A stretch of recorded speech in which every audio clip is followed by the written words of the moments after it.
Exactly. It's making tracks, making new sounds.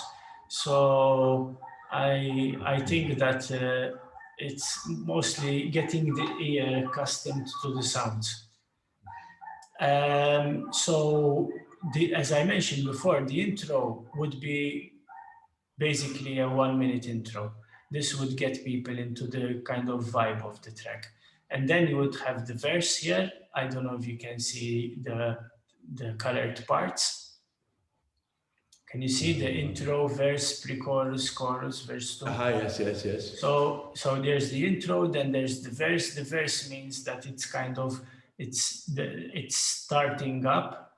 Then the pre-chorus would be the actual break. The chorus would be the actual main part of the track. Don't worry if it's not aligned exactly. This is just a guideline. Those labels are a part of Logic or they're MIDI? No. There's those I put for me to as a guideline.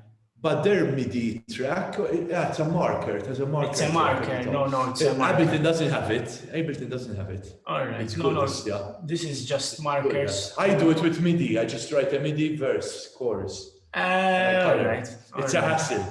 I saved one now as a template, but this is really good. All right. Then there's the second verse. Pre-chorus is the break. Then there's the chorus, which is again the main, and then the outro. This is also I did a couple of tracks which were hip hop, pop, and stuff like that, and they use this template, and I kind of adapted it for the underground as well. Yes. So then that's why also the names, because it's more of a poppy kind of way to say it, like verse, pre-chorus, chorus. But it works, no, even in dance music, it works. Yes, it's very similar. It's just a bit more stretched. Dance music is longer, stretched, everything's longer, exactly. So in reality, it's very, very similar. It's and since it's DJ music, it's repetitive stuff, and you would need the first 2 minutes to be as an intro. Last 2 minutes would be an outro, and the 4 minutes in between would be the actual main part of the track that people would hear. Stand alone, when it plays alone, like. Exactly. Because the rest need to be mixed. Exactly. So basically, that is how do I work, and that's the workflow. It's very easy, but there's a lot of work done behind the scenes. So usually you always start kick and you work your way up bass. Exactly. Like that you start? No, normally it's kick, then percussions, then maybe find the lead or the bass, depending on the style that I'm going for. For example, in this particular one, I started with the bass because I wanted something a bit more driving, and the bass to be a main element. And then the lead would be something that would be kind of having a story. An accessory. Exactly. Because to be honest, even if you hear it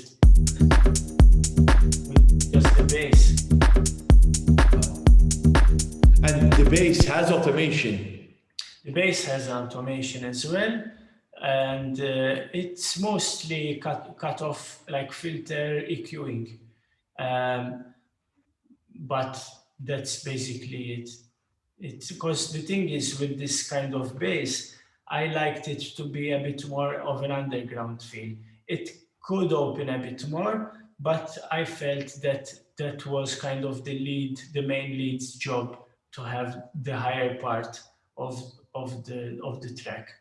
So because the bass, you basically taqta l-arbajt id-diska bil-Malti. Like if you filter the bass, you lose the power of the track. But so you don't want to really, you want to keep the bass like solid all the time.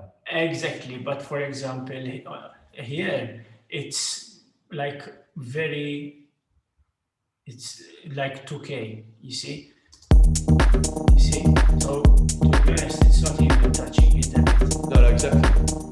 See, the main bass would be here. I cut a bit of the low end here as well, just to keep it more rough and bumpy, and I left everything until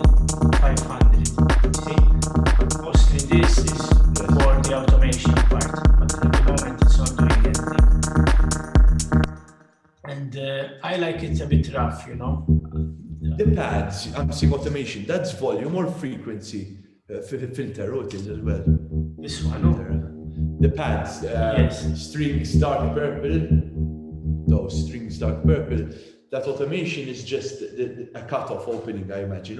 It's DEQ as well. I like Exactly. I like to automate with DEQ normally. I see. So this would be EQ.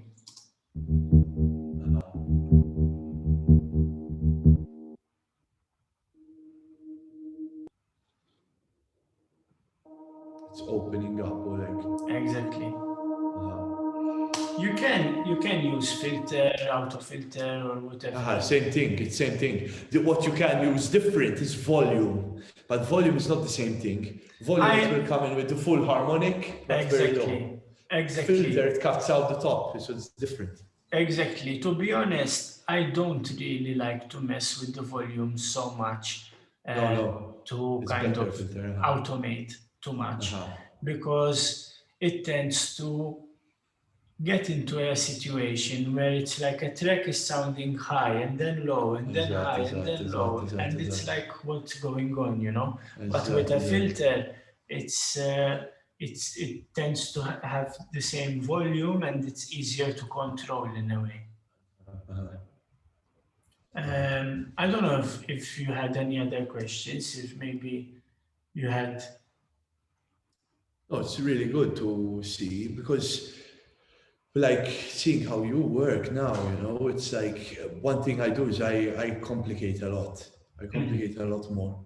Yes, I simplify and a lot. it is like a lot of energy I waste. Yes, for example, here on the automation, what I did is, for example, I did like I put a reverb on the bus here. Because I use a bus for the reverb.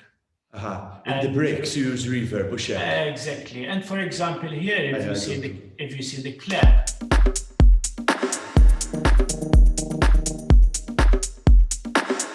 You see? So what I do is, instead of finding a white noise or a crash or anything, I would use the reverb and keep on one part to make that effect.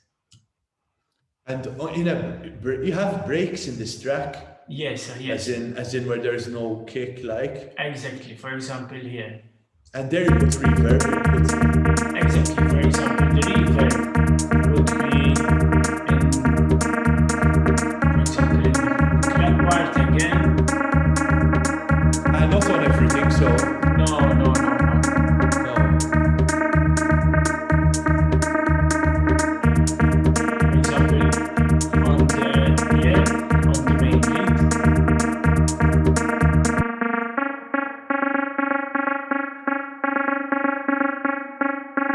Reverb. Exactly, reverb.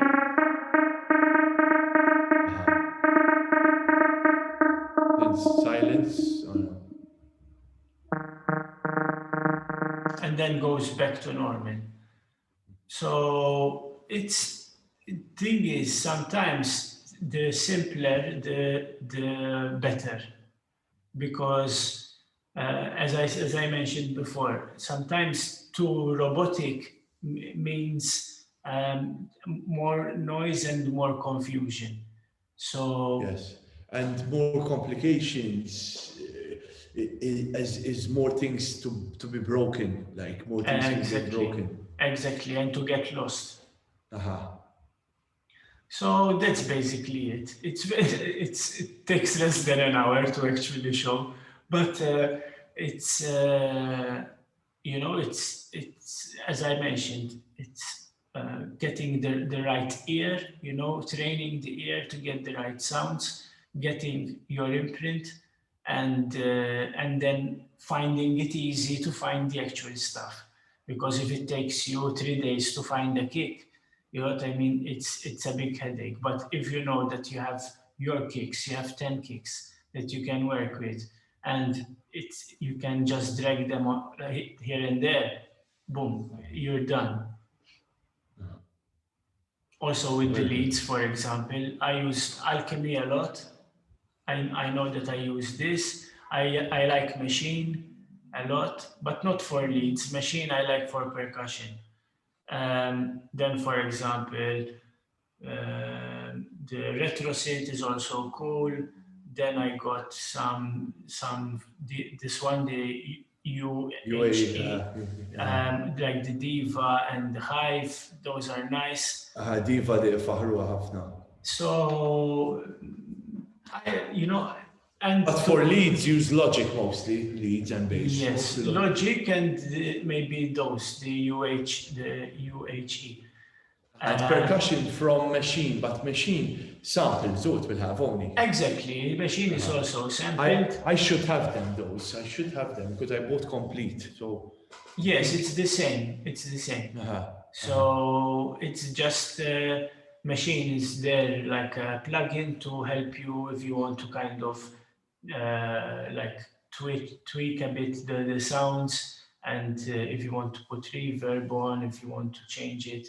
There are also some presets and like some from artists, but it's the same sounds of Complete, to be honest. Because I had Complete before as well. And then I got the Machine and it was like, this is the same.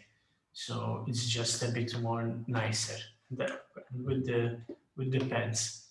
There's like the actual Machine part. I have the Push. The Push is... It's the same. It's the same. Uh-huh. It's the same.